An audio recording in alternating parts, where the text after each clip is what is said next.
Hi everyone. Today I wanted to do a video about Marxist Leninism, specifically a critique of a niche example thereof, a queer Marxist. And being a queer Marxist myself, I thought this would be a fun exercise, given that I'm an anarcho-communist and the person that I'll be critiquing is a Marxist Leninist. Specifically a TERF and a SWERF, which are my specialties. I specialize in critiquing TERFs, I specialize in critiquing SWERFs, but also tokenism more broadly, and I think this is a nice, clear-cut case of tokenism through Marxist Leninism, which is something that I've been critiquing for a long time. Long enough, anyways, to do a video like this. The video that we will be responding to, specifically the author, Charlitics, who made a video, The Marxist Case Against Anarchism, Authority, the big bad boogeyman that anarchists put at the forefront of their struggle. That is the video we'll be responding to. Specifically, my having walked into what is essentially this person reading their essay, a seminar, if you will, responding to it as an anarcho-communist, a trans anarcho-communist, and them having, shall we say, a pretty negative response to what I said. So we'll respond to my response of them responding to me, and then basically going over the back and forth, and them continuing to double down when pinkwashing Marxist Leninism, as I accuse them of doing, and basically acting like a TERF and a SWERF.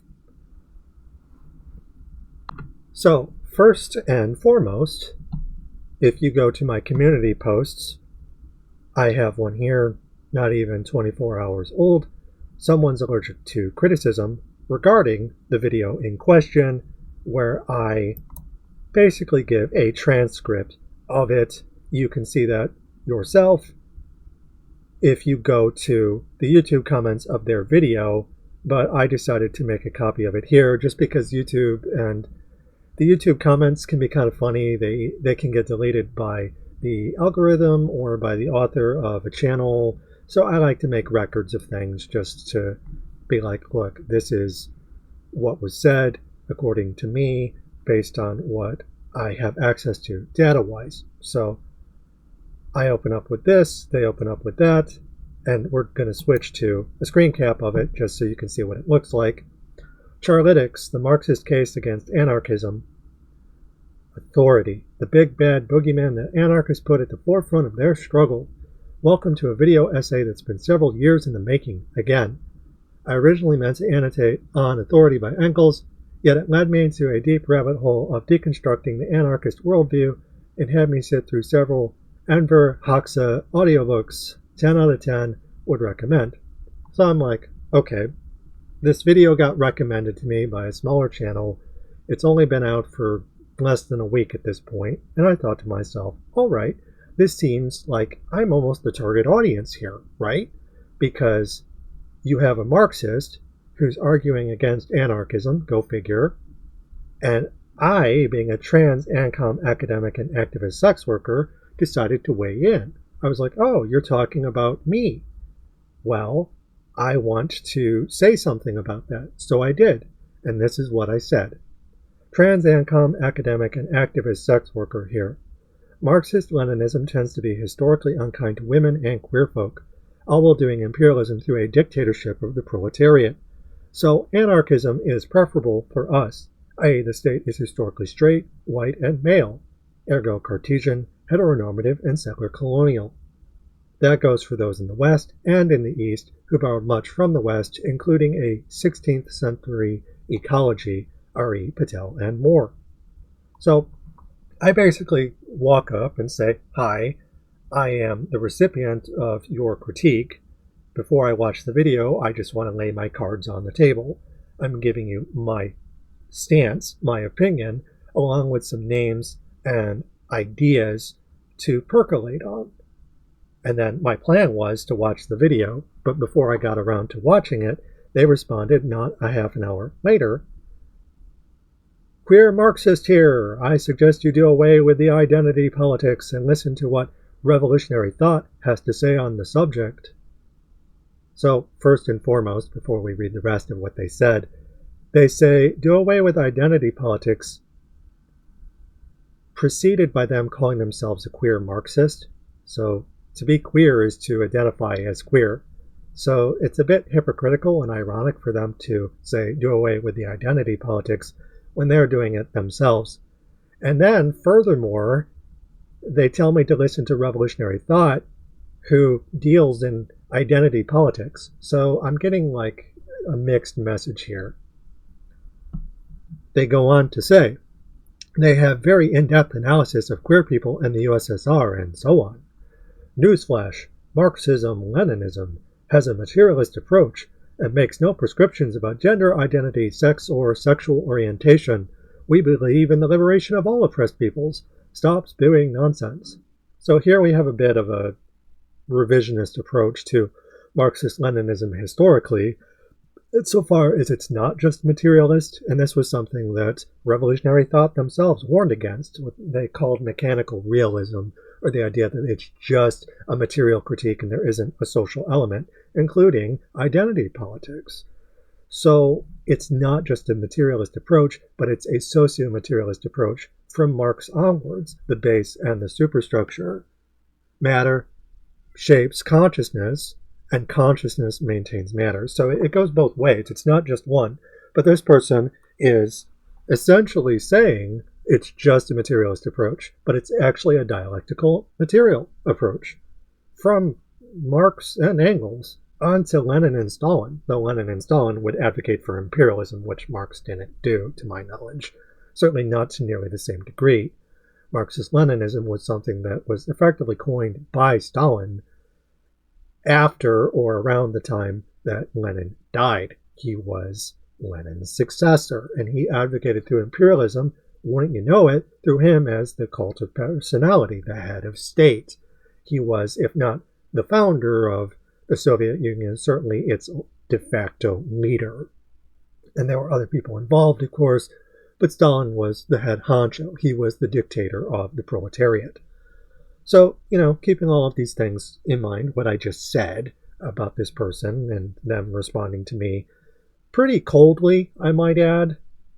Oh, well, I'm a queer Marxist, and I think that you should do away with identity politics, even though I identify as queer, and the person I'm telling you to go read, watch, listen to also uses identity politics. So I'm a little confused at this point, but I decide to respond.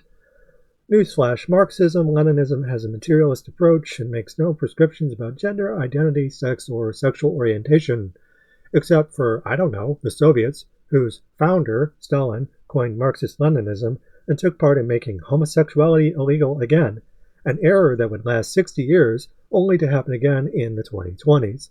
Thought said as much, and I am inclined to agree. If we can't critique the history and application of Marxist Leninism, we can't learn from its mistakes, a mistake you're making right now by insisting Marxist Leninism is somehow beyond reproach. It's not. Speaking of, I'm familiar with Thought and have written essays and book chapters on them and other MLs. They concluded that the USSR was not a queer utopia. Their words, their video.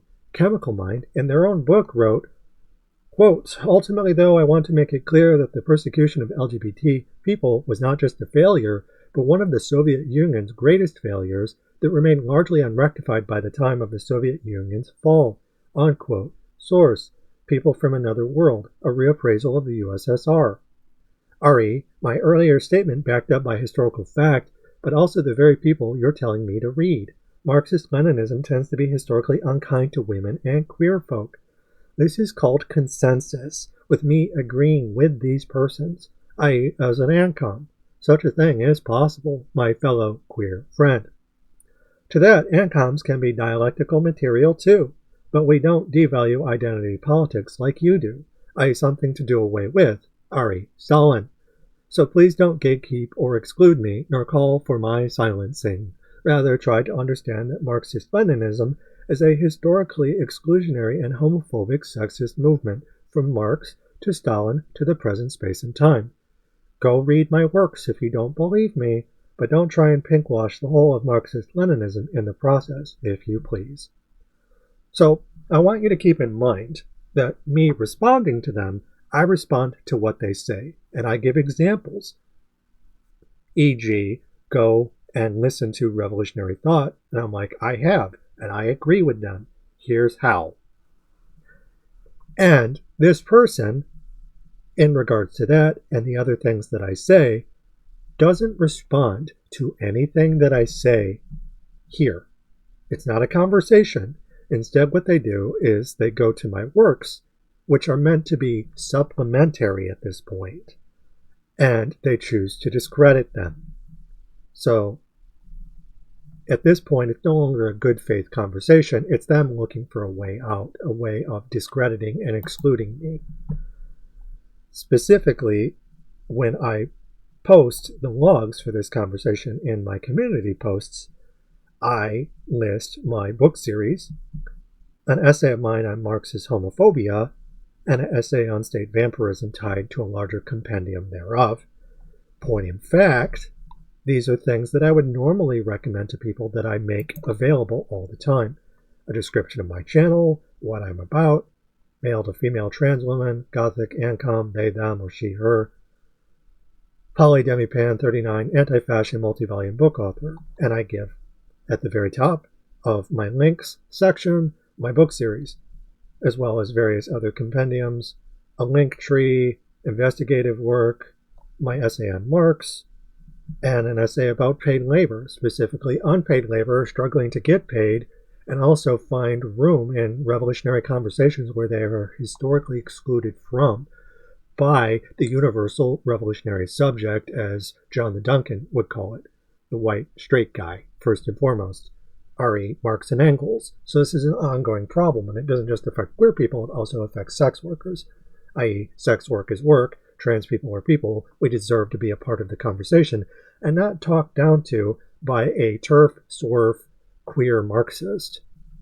It is possible for queer people to be trans-exclusionary. That's a huge part of TERFs, the LGBA, for instance. And that extends, incidentally, to Marxist Leninism, which is historically exclusionary towards women and queer people, dialing back the rights that were given to them during the revolution's early days. So, keeping all of that in mind, I essentially was like, hey, here's my comment to what you said. I'm approaching this in good faith. Yes, I'm familiar with revolutionary thought. Here's another example. Also, go and check out my books on top of that. So it's supplementary. But they don't respond to anything that I said. They just go, check out my work, and then they say, I'm an academic, PhD in ludogothic BDSM and porn artist. Laughing emoji, crying laughing. So I respond, I'm a TERF and a SWERF. Isn't the zinger you think it is? In any event, if that's all you got in response to what I wrote, you really don't have a leg to stand on. Edit, indeed, the discrediting of unpaid labor sex work from revolutionary action under Marxist Leninism is historically par for the course, R.E. Patel and Moore's A History of the World in 7 Chief Things. So that tracks. Do better. Now, what ends up happening is, if we go to the comments here, they continue to respond in a negative light. You are chronically online. Nothing I've ever said remotely insinuates I'm trans-exclusionary. My feminism is in line with Angela Davis's and revolutionary socialism. Liberation of all oppressed people. You made up a bunch of nonsense in your incomprehension of Marxist philosophy and proceed to smear me for something I'm not. You are deluded. So again, instead of responding to the initial comment where I'm like, yes, I've listened to revolutionary thought, I agree with what they said. I've also responded to Chemical Mind, another Marxist Leninist, and I've critiqued Marx and Engels myself, Lenin and Stalin, Mao. They don't respond to this comment at all. They completely ignore it, and instead they just say, you're wrong, you're deluded, you're chronically online, you are wrong by virtue of studying the Gothic, ludology, and BDSM, and for making porn. So this, right off the bat, is exclusionary, them being a SWERF. And since I'm a trans person, SWERFs and TERFs tend to go hand in hand, but I say in response to them, you say one thing and do another, plus the gaslight. Not a good look, hon. You've presented zero ability to actually engage with my comments, indeed repeatedly refusing to. I'm a big girl and can handle criticism, but what you've provided isn't criticism. It's reactionary and myopic, also known as an ad hominem, attack the man. Latin, sexist, what can I say? But when you attack the man, you're specifically doing that while ignoring the arguments that I'm making. That's the fallacy.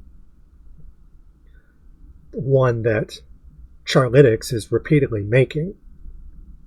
You literally ignored everything I said, choosing instead for an easy out by insulting me while simultaneously dismissing me and my friend's work outright as delusional.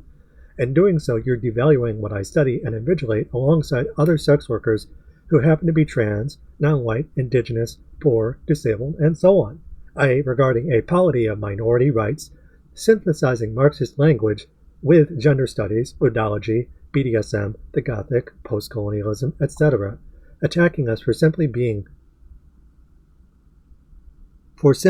porn and for its connection to identity politics. In short, it's targeted, on your part, both selective and reductive in ways notably allergic to, alienated from sexuality and synthesis, the latter an academic staple, but I digress.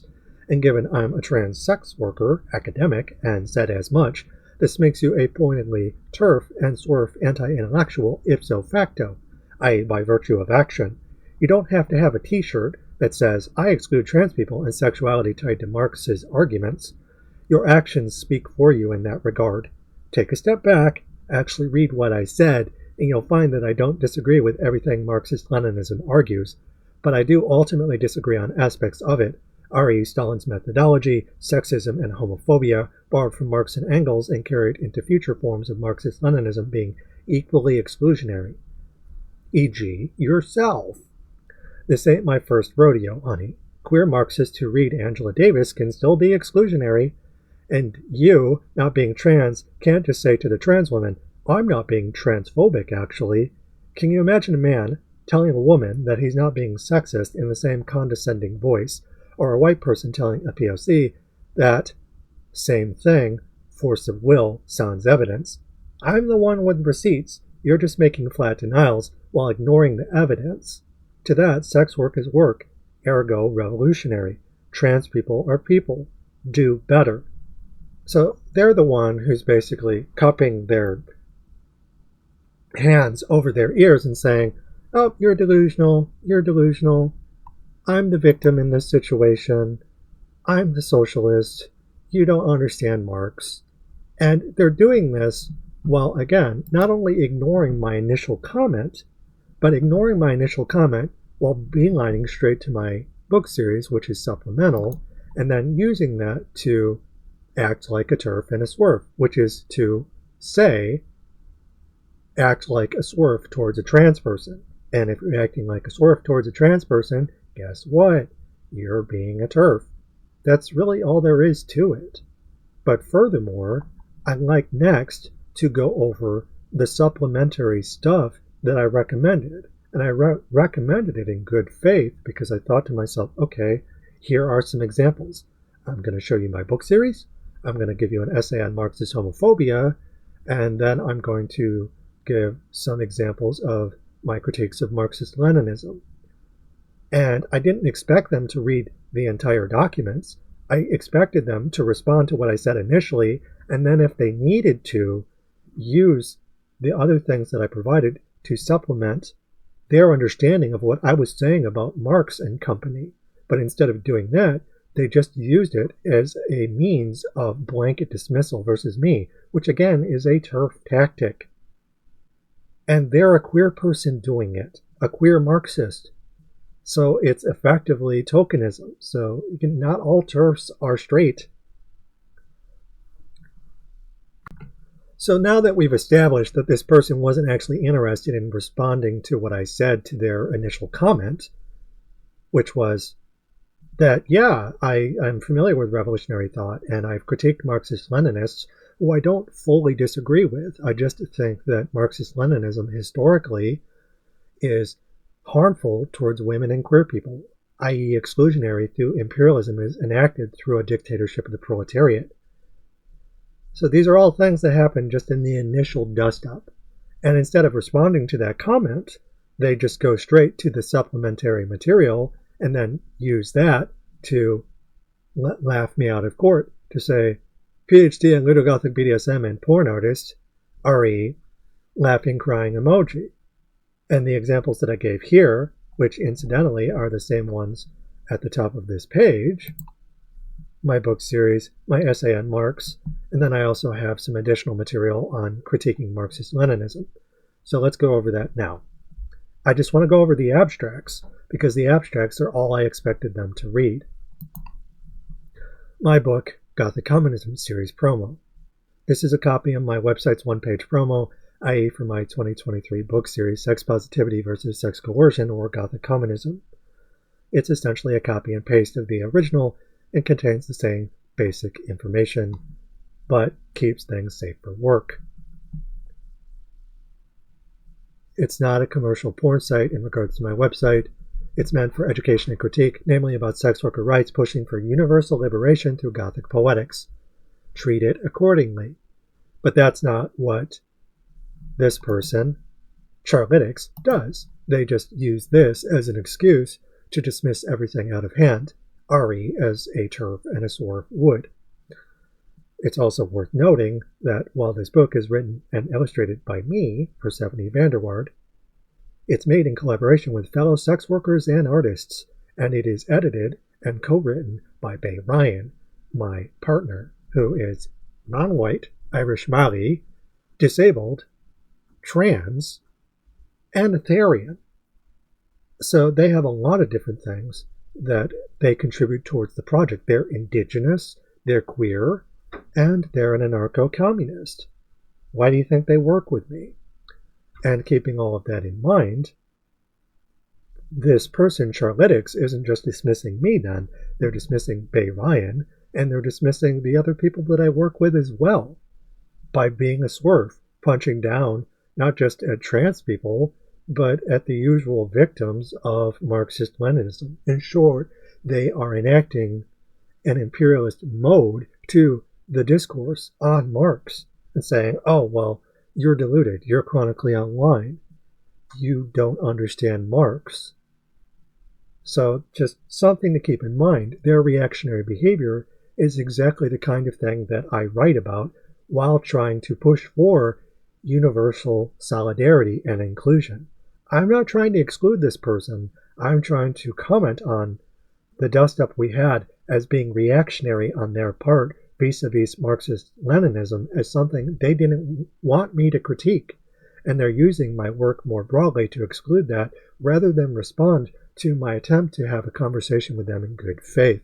That is something a TERF would do. That is something a SWERF would do. Proceeding, let's scroll down to the abstract. You can scroll past and see all these different things. Cool. Learn about me. Learn about different research I've done on anti-fascism in gaming, my work on Metroidvania, my book series. We scroll down here. I talk about nonprofit and funding and how Sex Positivity is a nonprofit, entirely funded project through donations and commissions. I'm employed, and any money I raise goes towards helping the people I work with, namely sex workers, e.g. Nix here. Concerning what these donations and commissions ultimately go towards, this entire project is the result. It seeks to raise awareness and engender activism towards and from all workers, but especially sex workers and the marginalized more broadly. So it's just the first sentence of nonprofit, well, underneath this image here, but the first sentence of this paragraph lays it out. I fight for sex worker rights. The thing that this person is antagonizing by calling me chronically online, by saying that, oh, I am a porn artist. So apparently art and porn don't qualify as revolutionary action. Fighting for the rights of sex workers, like this person in Appalachia, doesn't count as revolutionary action, ipso facto, according to Charlitics. So they're gatekeeping, gaslight, gatekeep, girl boss. If we scroll down further, let's go to the abstract here. specifically this section here. Sex positivity illustrates, similar to how oscillation is a key component of the Gothic, that Gothic communism is the oscillation between capitalism and anarcho-communism as dialectical material forces felt in Gothic language by real people, oppositional praxis, or the practical application synthesis of theory and dialectical material opposition. To combat nation-states as the ultimate foe, and pushing, as Marx would argue, towards a stateless, classless, moneyless society, Gothic communism's chief aim is to be campier, thus sexier and funnier than Marx, i.e. camping his ghost to develop a holistically intuitive anarcho-communism begot through a widespread, collective, and solidarized emotional and Gothic intelligence awareness that recultivates the superstructure and reclaims the base, r.e. Marx, through intersectional resistance and de facto extracurricular education, the wisdom of the ancients, from Gothic, or cultural understanding of the imaginary past, endemic to this organizational process, and not one any particular group can monopolize, through violence, terror, and monsters, etc. E.g. Marx, a specter is haunting Europe. Marx was a Gothicist, so this is me responding to Marx, camping his ghost, and him writing about ghosts himself. So this is just a queer follow-through in ways that I thought you might understand, hence why I recommended this to you at all. I figured you would just go straight to the abstract and read this. You'd read this specific section here and be like, okay, that kind of makes sense. I go on to write. Simply put, Gothic has that mood, that cool factor to do the trick, i.e. by subverting monstrous language, which normally dehumanizes workers in nature through popular stories furthering abjection, us versus them, to suitably humanize the harvest, which capital and its realism can only pimp out when vengefully raping nature as monstrous feminine whore. The whore's revenge against profit and productivity is to fuck back on the same aegis, i.e. when the man comes around, show him your aegis. When done correctly, its paradoxical cryptonymic exposure will set you free. R.E. silence is genocide, but reversing abjection must happen together as one, per intersectional solidarity, healing from rape through a shared pedagogy of the oppressed, walking away from ominous and towards post-scarcity while becoming better stewards of nature than historically have ever existed. Assimilation is poor stewardship. Medusa demonstrates there is power in what they try to control. Take it back by using it in ways they can't steal from you. Become the Gorgon. So that's a bit of food for thought on top of just the basic argument. I'm responding to Marx. I'm trying to make him funnier and sexier by camping his ghost. That's all outlined just in the abstract here. You don't even have to read the book summaries and everything else. Just read this. So this is the first thing I recommend. But then when I talk about making Marx gay, perhaps you're a little confused by what I mean. Well, wouldn't you know, another thing that I recommended, specifically from one queer Marxist to another, is this specific essay, Making Marx Gay. I recommended this essay to you, one queer Marxist to another, specifically a trans ancom, to what I assume is a cis queer person who's also a Marxist Leninist, and perhaps not, but in any event, you're Tolkien. But in light of you acting Tolkien, I thought, okay, let's try and find some common ground. Maybe this is just mild reactionary behavior. If I show them this, they might think twice, they might rethink what they said initially and realize that I'm approaching them in good faith, that this is something I've studied for a long time. So I wanted to start with Marx. And Marx was something that, I have been researching and responding to through my book series. So Making Marx Gay was one such essay. Today, I decided to write a brief essay on Making Marx Gay, February 21st, 2024. Nearly 2 years ago now, and 2 years into writing my book series. Vis-a-vis the notion of camping canon from my thesis volume. It concerns the entire book, but given its vital nature to my overall arguments, I also wanted to post it on my blog for historical purposes. So this is something that anyone can access. Just out there on the internet, Making Marx Gay. And I specifically want to just read the summary here, and then read a portion at the end that I think you might find salient. This short 5-page essay aims to address several key points. A. About Marxist homophobia. and B, inability to say as much about queer rights that we, while camping canon, must address by camping Marx, hence making him, or rather his ghost, gay.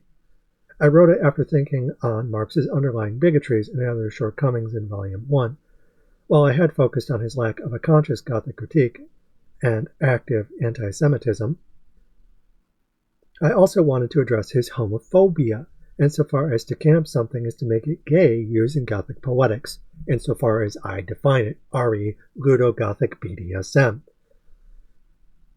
We must do this to Marx's ghost, lest communism remain stuck in place, unable to develop away from capitalist realism, including Marxist Leninism and its over-reliance on state models. And you can even use those state models if you actually try and push away from capitalism, but you and I both know that's not how things panned out with the Soviets and the Chinese. They're nominally communist at best. So that's something to keep in mind and something we can get to in a minute. But keeping this essay in mind where I'm talking about Marx's homophobia, let's scroll down to a specific passage. The idea specifically of gay communism isn't exactly new. Mario Miali's Towards a Gay Communism established the basic idea in 1977, and the Revolutionary Communist Party's admittedly incomplete 2001 on the position of homosexuality and the new draft program discussed the idea towards homosexuals and women first and foremost, while not having the most comprehensive understanding of trans people. My approach takes things much further through a holistic Gothic methodology meant towards ending capitalist realism, which hadn't crystallized in 1977, let alone in the 1800s. Sex Positivity, my book series, camps canon by making it gay, using monsters to consciously humanize, thus liberate workers with, i.e. cooler, sexier, and more fun, etc., and in ways that, unlike Foucault or Marx, actively and effectively diminish the state's capacity to inflict harm in service to the profit motive through Gothic poetics. In other words, the state commodifies oppression through monsters, which we must challenge by making our own. Our making it gay includes Marx and his ghostly reputation as something to debate with and improve on in spectral forms that hold these once living men accountable now for their bigotries back then. From my author's foreword in the thesis volume, Marx wasn't gay enough for my tastes, thus could never camp canon to the amount required. In camping him, I'm obviously doing this through the Gothic mode, specifically its making of monsters, their lairs, battles, identities, and struggles through a reclaimed wisdom of the ancients that represents ourselves during shared dialectical material struggles that make what Marx touched on before going further than he ever could. However private they may have kept them, it doubtless affected their ability to speak out loud concerning the rights of gender nonconforming persons and their divergent sexualities and genders. So we, by camping their ghosts, must not be silent like theirs were, are. We must use any means at our disposal to cry out, including novels and movies, but also video games and their franchise material. Also, though I don't mention it here, sex work. Just because Marx and later Foucault were of their times, and indeed regressing to some degree towards an imaginary, thus possible, world, one where the past as problematic informed their incomplete visions of the future, this doesn't mean we must do the same, i.e. blindfolded and crossing our fingers. Indeed, we can openly acknowledge a queerness of the historical past in imaginary forms that speak to a better future than what Marx dared imagine. For he and Engels, queerness was sodomy, and the third sex, a problematic term, was Uranians, but that view was informed by the present availability of information at the time. Even so, Engels, despite calling sodomy abominable in origin of the family, private property, and the state, and lacking the ability to distinguish harmful forms from non-harmful forms, tries in the same essay to imagine a world beyond his own that speaks to our goals. What can we now conjecture about the way in which sexual relations will be ordered after the impending overthrow of capitalism production is mainly of a negative character, limited for the most part to what will disappear. But what will there be new? That will be answered when a new generation has grown up, a new generation of men who never in their lives have known what it is to buy a woman's surrender with money or any other social instrument of power, a bit SWERFy on his part. A generation of women who have never known what it is to give themselves to a man from any other considerations than real love, or to refuse to give themselves to the lover from fear of the economic consequences. When these people are in the world, they will care precious little what anybody today thinks they ought to do. They will make their own practice, and their corresponding public opinion of their practice of each individual, and that will be the end of it. In response, Sherry Wolf writes in The Myth of Marxist Homophobia, while here Engels is explicit about how heterosexual relations would undoubtedly be transformed by a socialist revolution, his broader point is that by removing the material obstacles to sexual freedom, the ideological barriers can fall. This raises far-reaching possibilities for a genuine sexual revolution on all fronts. I respond, again, I am inclined to agree, but want to critique Engels a bit more than Wolf does. The people he's discussing aren't those born into a world where capitalism simply doesn't exist when the person is born. To posit that is to kick the can down the road and shrug one's shoulders. Instead, the current generation must try to imagine a better future while developing communism in the bargain. To that, hearts, minds, and bodies can change while people are alive, and the trick, I would argue, is through Gothic poetics.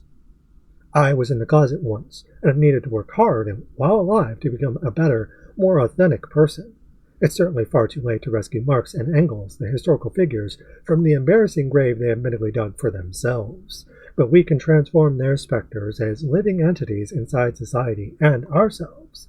Take what is useful and leave the rest. Marx will understand, and if he doesn't, to hell with him. So, again, this is something where, again, I'm outlining a critique of Marx, arguing with Marx's ghost as people accused Weber of doing. This is something we have to do, and to say that you don't understand Marx is to reduce him, as Charlitics does, to a form of dogma, that he is essentially perfect a priori, and that we can't take it any further, though that's something we have to do. The revolution happens in the present space and time, and it includes, incidentally, sex workers such as Mugi Wire Art here, a trans man, a plural person, and someone who is housing challenged. So these are the people that Charlitics is dismissing when they're laughing at the work that we do, not me, while also in the same breath ignoring what I said to them in an attempt at a good faith conversation. I digress and continue. There is even more that I recommended, specifically not just my critique of Marx, but of Marxist Leninism. Let's look at that next. As far as the supplementary material goes, I have looked at my book series, the book series that was written by me, my partner, an indigenous person, queer person, disabled person, and Therian, as well as other sex workers who are also often indigenous, gender nonconforming, disabled, plural, etc. I've looked at an essay where I critique Marx and his homophobia in ways where we try and take things useful from Marx, alongside my book series, indeed as a part thereof. But there's also various essays that I've written on something I call state vampirism. The essay that I link here is on Venezuela and the United States invading Venezuela, and if you scroll down, concerning state vampirism. This essay is part of a larger series on state vampirism. As I conceive it, state vampirism equals feeding through the state made abjection, which state predation and revolutionary action both rely on to function. Effectively us versus them through fetishization and alienation. So it's not just something that the state can do, but it's also workers can reclaim the language of monsters for themselves. Again, something I was talking about specifically in this essay and in my book series. So this is just me following through on my own ideas, synthesizing Marx with other things while critiquing Marxist Leninism. So this is at the very top of the essay. So if you're not interested in Venezuela, you can click here. This is age-gated, mind you, but this specific page doesn't have anything on it. It's just a compendium, and it reads as follows. Anarcho-Communism versus Marxist Leninism, RE state vampirism. My research activism into anti-capitalism concerns various essays I have written on Marxist Leninism, but also personalities. i.e. when critiquing Marxist Leninism for its historically predatory qualities tied to state models, which ANCOMs reject, e.g. when preying vampirically on women and queer people similar to out-and-out capital. My theories concerning state vampirism feeding borrow directly from Marx's ideas of vampirism, specifically capital is dead labor, which vampire-like lives only by sucking living labor and lives the more labor it sucks.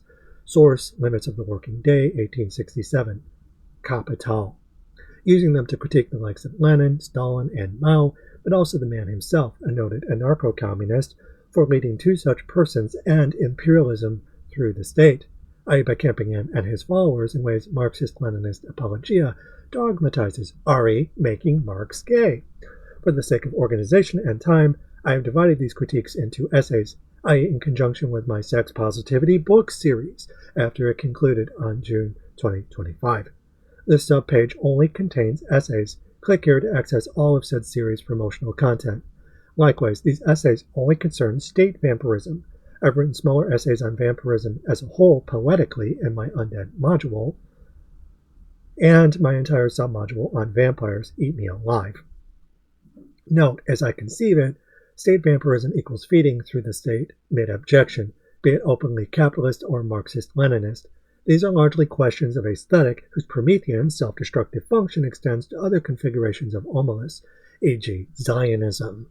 Zionism is a settler colonial device whose ethnocentric divide-and-conquer models overlap with racism, Orientalism, and other modular tools of division and persecution, i.e. canonically arbitrating war as business for productivity and profit, all by utilizing Cartesian thought, heteronormativity, and settler colonialism tied to state monopolies of violence, terror, and monsters.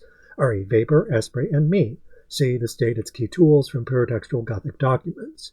To be effectively anti-Zionist, meaning in ways that actually challenge capital, the state's vampiric feeding mechanism, and poetics, unlike fascism, is to be anti-racist, anti-white, supremacist, anti-war for business, etc., as intersecting modules in a larger intersectional dualistic solution to an intersectional problem that likewise critiques Marxist-Leninism, sharing the same basic language and spaces of play that we do. So does Gothic gay Anarcho-Communism and Ludo-Gothic BDSM rape play dialectically materially reclaim imbricating persecution language, e.g. blood libel, sodomy, and witchcraft, doing so to reverse abjection ergo state predation vampirism, which historically materially prey through said territories to further abjection on stage and off. The state hates sex, but needs it to survive, policing it through various rapacious paradoxes borrowed from city-state slavery and ancient world imperialism.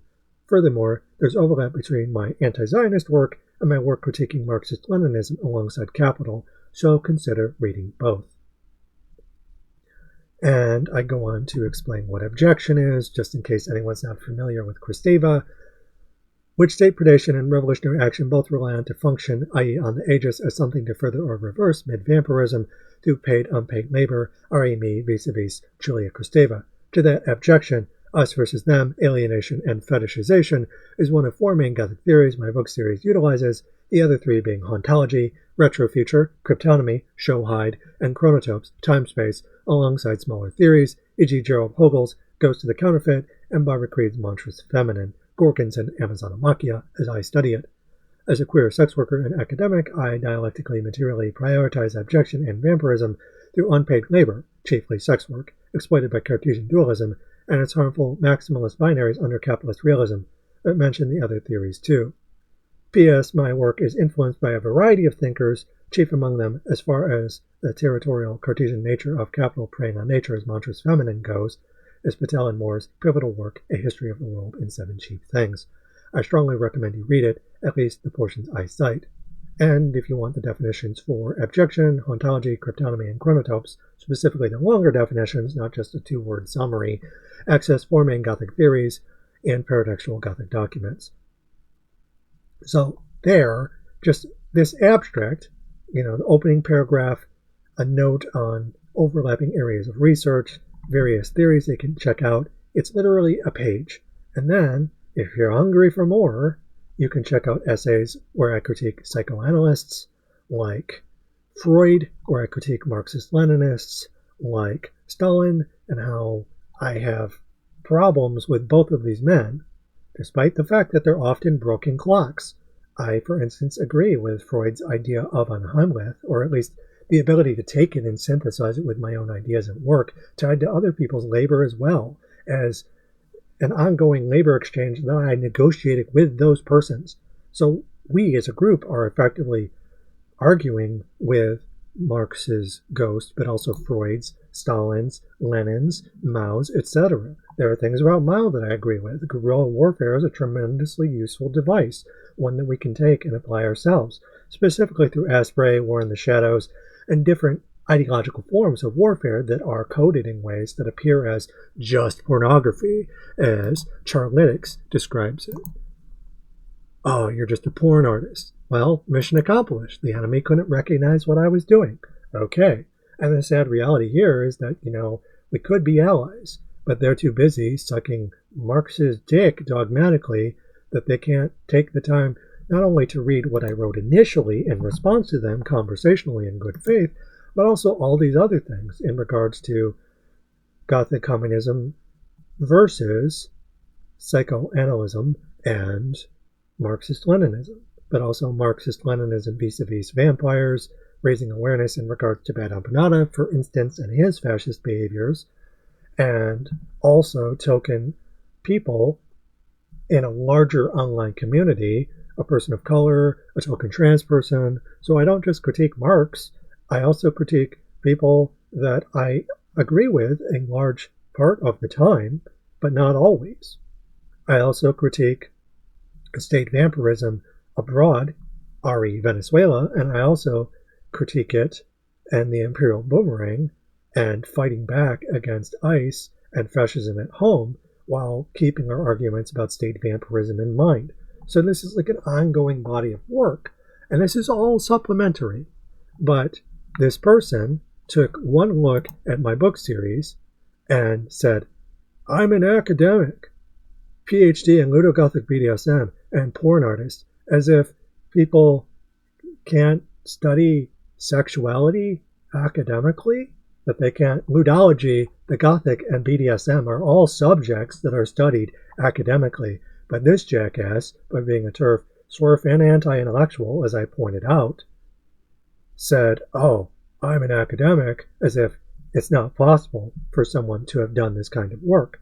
So they're ignoring everything that I said to avoid actually having a conversation with me. And then when I called them out on their bullshit, again, if we scroll down, they continue to call me chronically online, that I'm deluded, and that I assume that I'm incapable of organizing, despite the fact that my book series, again, you read the cover, is made in collaboration with fellow sex workers and artists, but also thinkers. My partner, Ray Ryan, is an ecologist. They went to school. Other people I've worked with have degrees in various things that they study.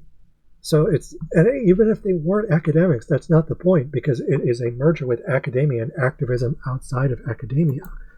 But this person, again, is just looking for any excuse through what they said here and what they said here to dismiss everything that I said, by acting like a TERF, by acting like a SWERF. Even if they were trans themselves, it's still possible to be tokenized in TERF-like ways and SWERF-like ways.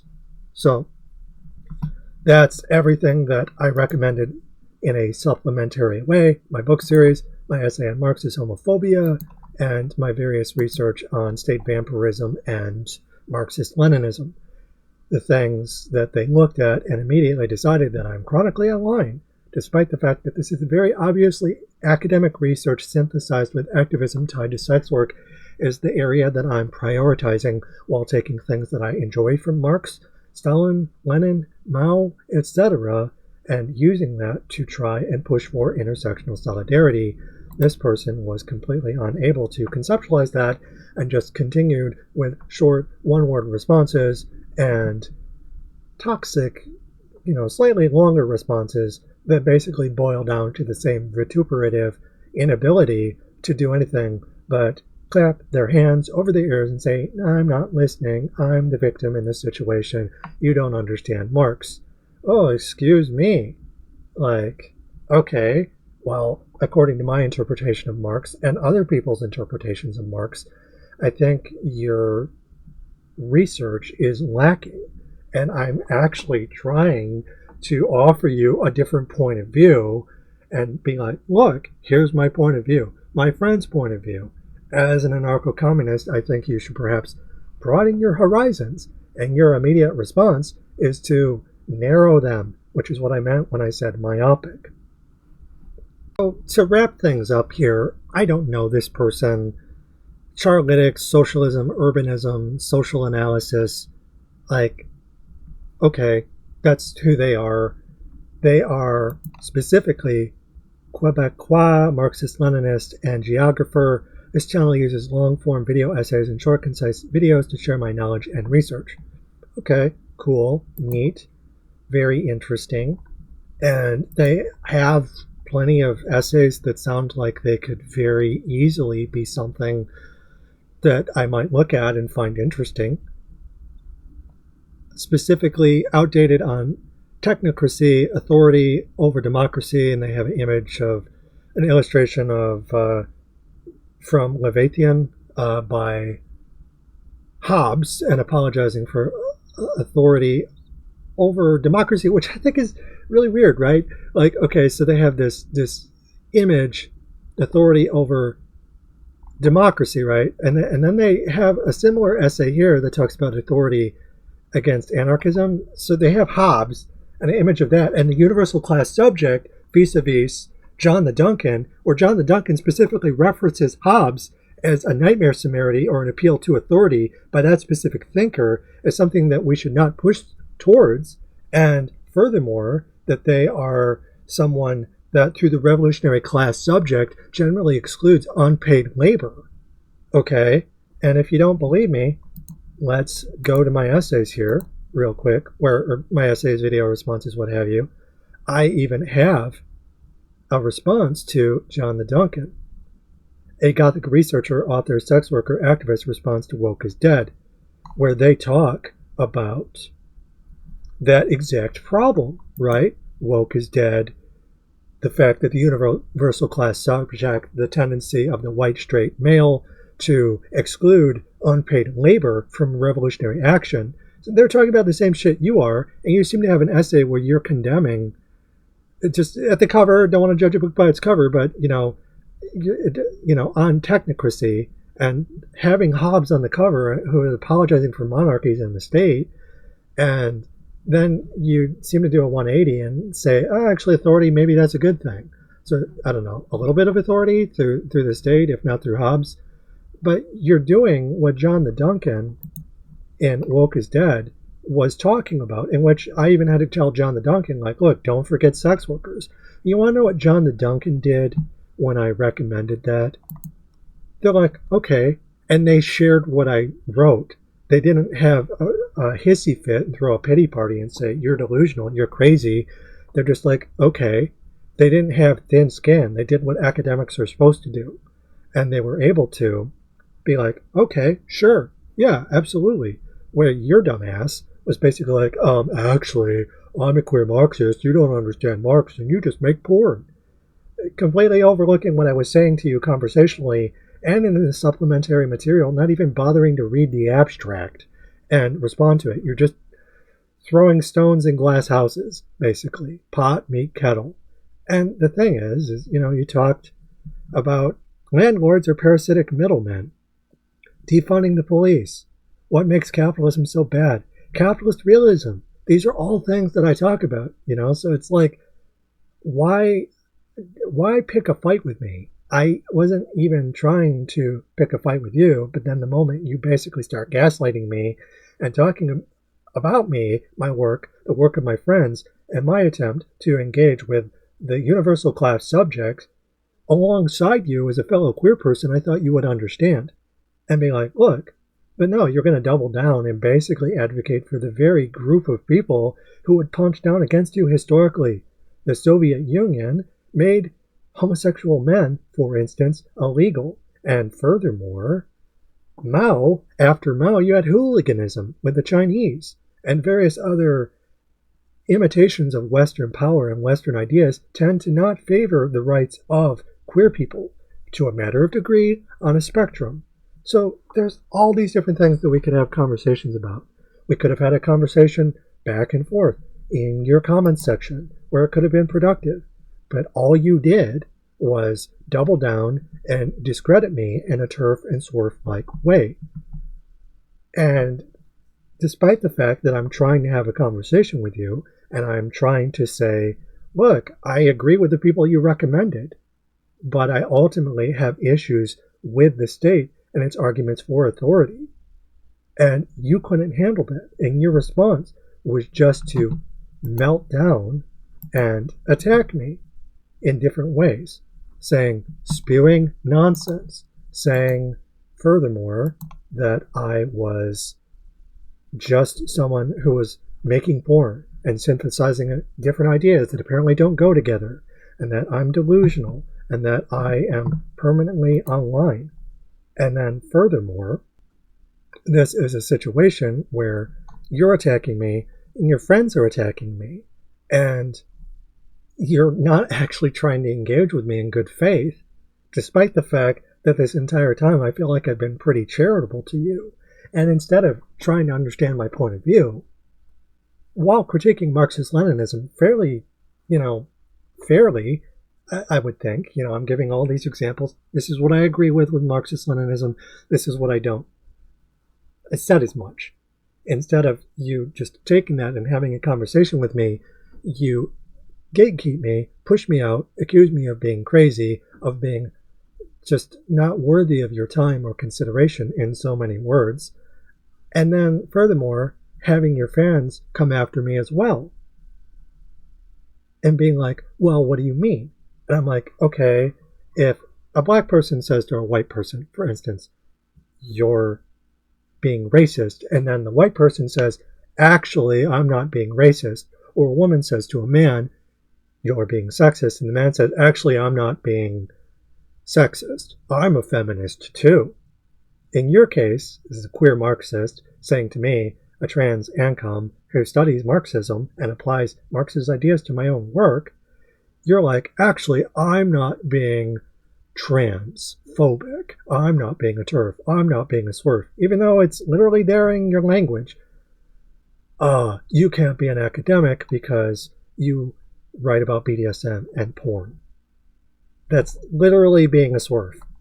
And you're delusional, despite the fact that you know that I'm a trans woman. So you're being sexist, you're being transphobic, you're being ableist, accusing me of being delusional, accusing me of being the mad woman in the attic, gaslighting me and accusing me of not understanding the things that I've been writing about for a long time, which I only provided to supplement the conversation I was trying to have with you. But the more I did that, and the moment I did that, rather, you use that as an excuse to just write me off, but also the work of my friends, including my partners, including other marginalities and minorities that I work with side by side. You're not just discarding me, but you're excluding everyone in the bargain when you're throwing the baby out with the bathwater. And that just proves my point. So yeah, that wraps everything up. I have basically analyzed how Charlitics is a TERF and a SWERF, and ultimately fascist, insofar if you scratch a TERF and a SWERF, a fascist bleeds. And historically, fascism and Marxist Leninism go hand in hand anyways, just look at Stalin and Hitler, right? And there are obviously useful things that we can glean historically and dialectically materially from Marxist Leninism. I'm not asking people to overlook it entirely, just not for them to act like Charlitics versus me and my friends and the work that we do. So all of that being said, don't act like a TERF, don't act like a SWERF. If you're going to endorse Marxist Leninism, at least try and avoid acting fascist in the bargain, which is to say imperialist with exclusionary flavors that come straight out of capital and is something that Stalin and company never fully got away from. And case in point, people emulating them in some shape or form, whether they're aware of it or not. Just don't act like this. That includes them, that includes the audience, that includes my audience, or just anyone looking in. If that's one thing you take away, don't be a TERF and a SWERF. It's exclusionary. It's bad. Don't do it. All that being said, thanks for watching. If you want to support the work that me and my friends do, there are plenty of links that you can follow to do that.